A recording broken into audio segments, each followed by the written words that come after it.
This is the Wolves POSTCAST, your instant game reaction for the Minnesota Timberwolves. Part of the Locked On Podcast Network, your team every day. Sloppy T-Wolves with total neglect to take care of the ball tonight. Nuggets bury them in Denver, force game 7, 125-113. That's your final. What's going on? Back in the lab, back at it.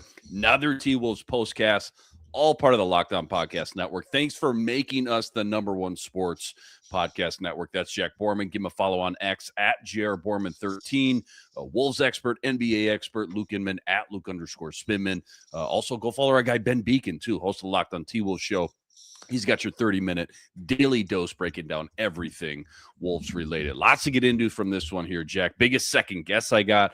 Who fudged up the most? What we'll be talking about tomorrow going into game 5. But let's just jump right into it, man. Wolves up 3-1. Now you got to finish with no Ant, no DDV. For Denver, Aaron Gordon was out tonight as well. Teams in NBA history, I got this from you, by the way, got to give you cred, are successful at closing things out when up 3-1 in a series almost 96% of the time. But unfortunately, Jack, that will have to wait for at least one more game. Wolves were just absolutely reckless with the ball tonight, and it cost them in a big way. Nuggets with the beatdown in game 5. What's the vibe now as we head back to the Target Center Thursday night? And obviously your big takeaways from this one to kick us off big picture-wise. Yeah, for sure. Big picture. I just think you got to really hope that the swelling on Naz Reid's ankle isn't crazy. And Bones Highland did something at the end of the game as well. So hope that both those guys are, as close to 100% as you could feasibly ask for.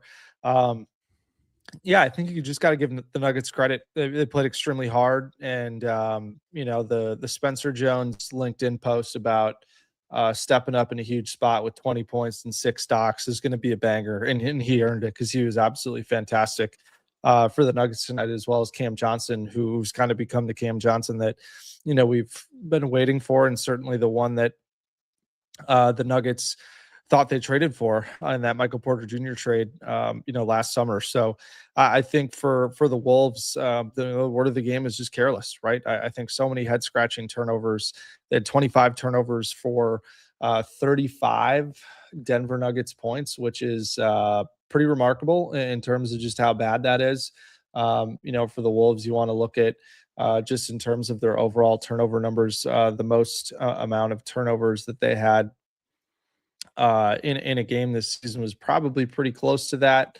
It was 26 against Golden State on January 25th. And so it was just their third time this season having 25 or more. I'm sure that it's their highest turnover rate game this season just because it's the playoffs, not quite as fast. But, it just allowed Denver to get out and run and transition, get some easy ones. They outscored the Wolves 23-13 in transition in this game.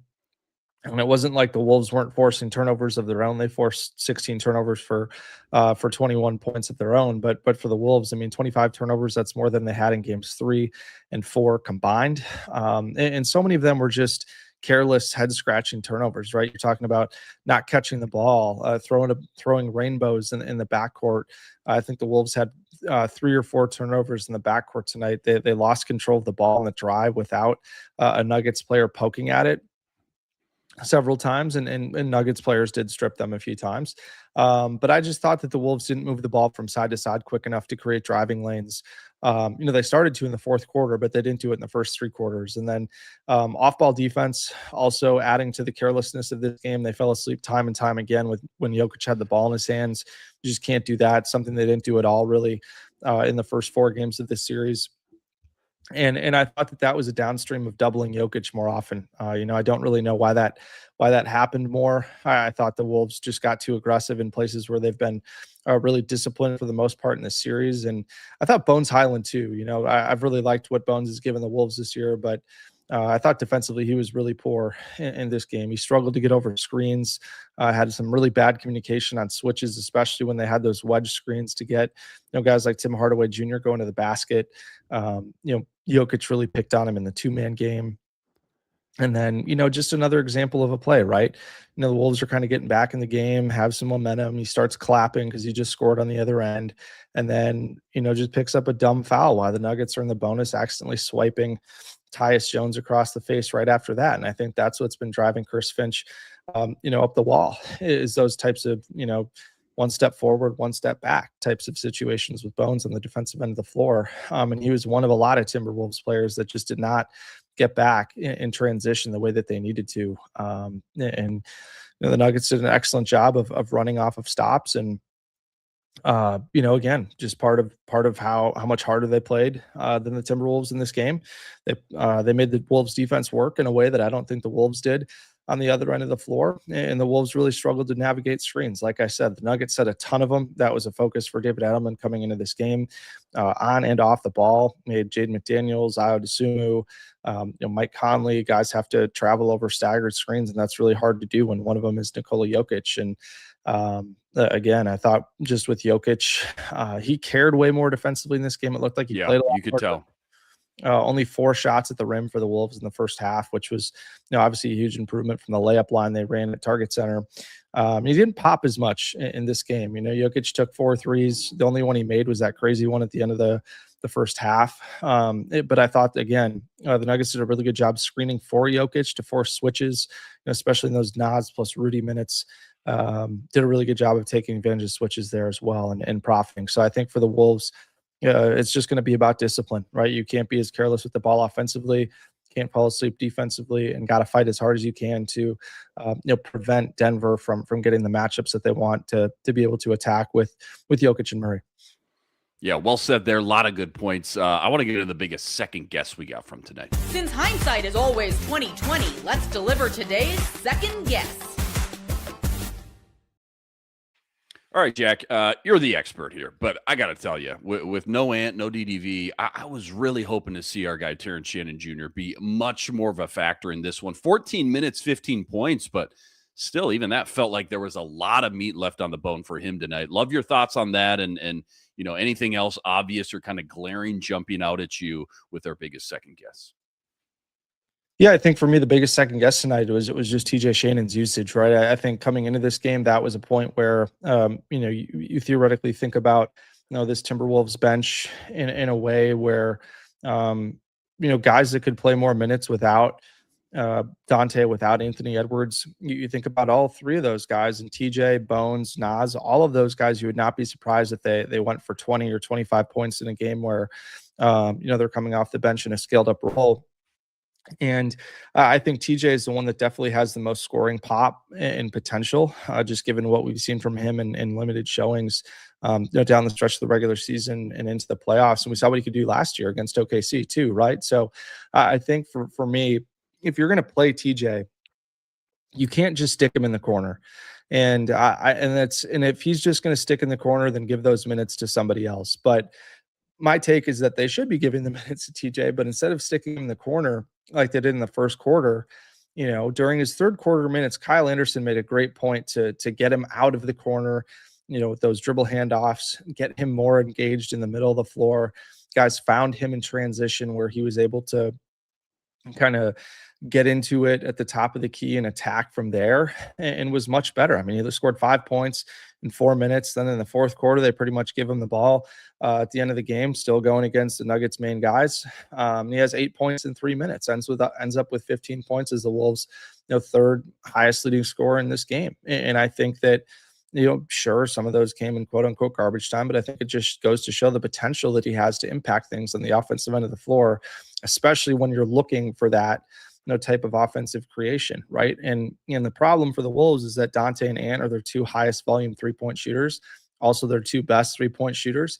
And TJ's a guy that not only can get them up, but can collapse the paint with his driving ability and be a guy that can kick the ball out, get the defense in rotation, and help get that 3-point rate up, right? I mean, the Timberwolves were 9 of 19 from 3 in the first half, and then in the second half of this game, just 3 of 9, only took 9 threes in that second half because they spent so much time just playing pickup basketball in that third quarter, which was just hard to watch. But yeah, I'd try to target TJ Shannon and get him in the ball in the middle of the floor, allow a guy like Bones Highland to play off of him, just so that Bones doesn't have to have the ball in his hands as much. I think when Bones is playing point guard, it doesn't go as well. I think being able to get him in a situation where he can float off the ball, be more of a shooter, I think he's more comfortable doing that. and then get him out there with a guy like Kyle Anderson as well, who can not only set screens and play in the handoff game, but can also be a guy that picks up on these things, right? TJ's best with the ball in his hands. Right. So let's get the guy the ball in his hands that other guys may not just think about. So I'd play TJ much closer to 24 minutes in game 6 at the expense of some Mike Conley minutes. And that's really not a comment on how Mike is played. It's just more a comment on what TJ can offer the Wolves is much higher.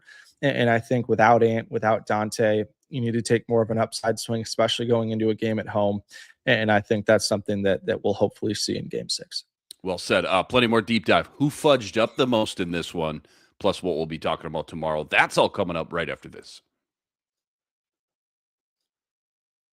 Quick reminder, tonight's episode brought to us by Rocket Money. Ever go check your bank account and go, where'd my money go? Dining out, online shopping, entertainment, so easy to lose track.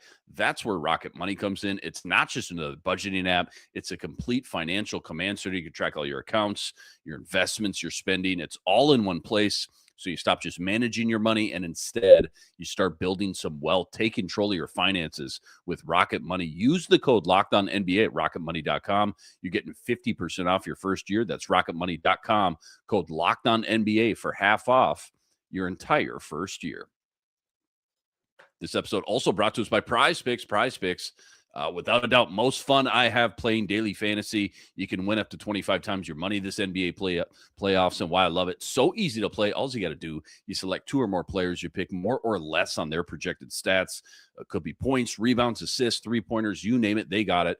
Plus, they now offer Apple Pay, quick and easy deposits into your account all season long. Right now, go to prizepicks.com/LockedOnNBA. Use the code Locked On NBA for a first deposit match up to $100. That's promo code Locked On NBA at prizepicks.com/LockedOnNBA. 100% bonus match up to $100. All right, let's get into the biggest turning point from tonight here, Jack. Time to reveal where the game was won or lost. It's the turning point. Closing out quarters, starting out quarters the right way. We see it all the time in this league. So huge in the NBA. And Denver started to get hot to close out that half. They went up 9 at halftime, going in the locker room. And then, those first few minutes of the third quarter too, Jack, really felt like kind of a backbreaker, a game changer. Looking back now, would you agree? Yeah, absolutely. I think it was, I thought it was very exemplary of how the game played out as a whole for the Timberwolves, at least maybe until the final, 8-9 minutes or so. But again, the offense just evolved into a pickup game in that third quarter where the Wolves at times struggled to get the ball across half court, whether it was Bones or Io or Mike handling the ball to start possessions. It didn't really matter. The Wolves didn't get into really any type of action until 10 seconds left on the shot clock, and even then there wasn't really much action that the Wolves were getting into in general. I just thought that it was a lot of aimlessly dribbling the basketball, making a pass that doesn't move the defense, and then not making quick enough decisions whether to shoot, dribble, or pass, and actually go somewhere with the basketball in the third quarter. And so, again, you just juxtapose the way that the Wolves were using screens in the third quarter to the way that the Nuggets were using screens in that third quarter. I just thought the Wolves, when Rudy was out there, Bones in particular, again, I'm trying not to pick on him too much, but I mean, just sat there and was like begging for Rudy to come all the way up to him. But it's like part of your job as a guard is to set up the screen. You look at how hard Jamal Murray works to set up those screens with Jokic to be able to allow Jokic to make the most amount of contact that he can with his defender to get the most amount of space. The Wolves just weren't able to do that. And I don't really think that's a Rudy Gobert thing. I think that's more on the guards to set that up and go somewhere with the basketball quickly. I thought Bones did a good job when he first came in the game in the first quarter of going somewhere with the basketball quickly, getting downhill. But that just completely evaporated in the third quarter. And then, I would assume it wasn't really a whole lot better, just kind of tried to get into the paint and U-turned it. And I think a lot of it was just because there wasn't enough side to side, moving the basketball quickly, ball popping, playing off of stops and transition, trying to get up trying to get the ball up the floor before the Nuggets can get their defense set. And I think that's something that they were able to do in the fourth quarter. And a lot of people will say, well, that's because Rudy wasn't on the floor and they went small. But again, as we've said on the show, even within this series, moving the ball from side to side, making quick decisions with the basketball, cutting, running off ball action. None of that is mutually exclusive with Rudy Gobert being on the basketball floor. I think it just comes down to all these guys having the mental discipline and just I think recognition skills to understand, okay, the last 2, 3 possessions, we haven't done this. This is what we need to do. This is how we get back into it. Let's run this, let's move the ball. Let's, cut decisively, drive decisively, get a good shot here. And, and we can kind of go from there. And I think you could try to say, Chris Finch could have play called more or this or that, but the Wolves don't play call very often. And they really only play call for the majority of times off of dead balls and those out of timeout situations. And so I think for the Wolves, maybe you could try to play call. Things have, not been going very well for 3-4 possessions at a time. But again, when those 3-4 possessions at a time happen, Denver's able to get out and run. That's when they get really dangerous. And then, especially in transition too, like in that third quarter, Spencer Jones hit a couple of huge, transition threes. And again, give the guys flowers, playing in a huge spot without Aaron Gordon, kind of your emotional leader, probably your team's best defender, obviously when healthy, and he certainly stepped up and deserved it. And I mean, for him and Cam Johnson tonight to go 6 of 12 from 3 and score a combined, 38 points, which is, more than Bones and Nas. It's more than Io and Bones, more than Io and Nas. I mean, really any combination of Timberwolves players outside of Io and Randall. So I think for the Wolves, it's just a matter of, getting back in transition, trying not to overcommit, send 2-3 guys at the ball and allow the Nuggets to, get those roll guys open shots. This is what you'll be talking about. All right, man. You're still up 3-2. That's good. Back in your crib again. That's good. But man, not trying to be a prisoner of the moment here, but it does feel like all the pressure now is on the Wolves to flush this one and then respond in a big way and go close this thing out Thursday night, right? Like, what's the vibe? What's the topic, I guess, as we wake up tomorrow? I don't know. I still think there's a lot of pressure on Denver because you got to go into a raucous building where you kind of gotten your rear end kicked up and down the floor in both of those games. And so, obviously there's going to be some pressure on the Timberwolves, right? Because you don't want to have to go back to Denver for game 7. But I mean, injuries and all, there's still a reason why, this has only happened 13 times out of almost 300 series, right? Just because it's really, really hard to win, three games in a row, especially against the same team that the Wolves have seen a bunch. They know what they need to do. It's just a matter of having the discipline to go out there and do it. And I think that starts with Julius Randle and Jaden McDaniels. I think, Julius Randle scored or assisted on the first 11 points of the game for the Timberwolves, but after that was a complete non-factor until the fourth quarter. 5 turnovers for Julius Randle has to be a lot better. Jaden McDaniels, 4 turnovers, just 5 made field goals. He has to be a lot better.